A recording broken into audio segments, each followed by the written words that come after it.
Once upon a time, there was a boy named Jake who thought he was better than everyone else.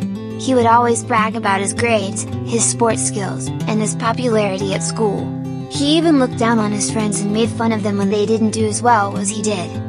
One day, Jake's teacher read a verse from a book called Galatians to the class.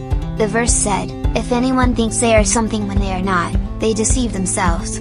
Jake didn't really understand what it meant at first, but he kept thinking about it throughout the day.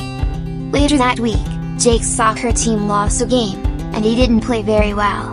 Instead of admitting that he made mistakes, he blamed his teammates for not playing as well as he did.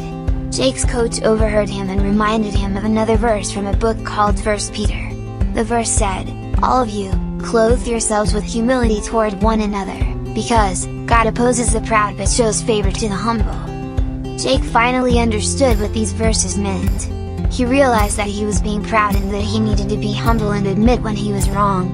So, he apologized to his teammates and promised to work harder at his next game.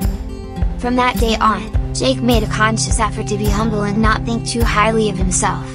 He learned that it was okay to make mistakes and that he could learn from them.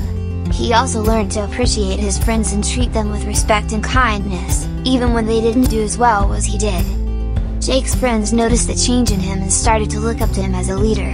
They admired his humility and kindness, and they wanted to be like him. Jake was happy to be a good example to his friends and was grateful for the lessons he learned from the Bible.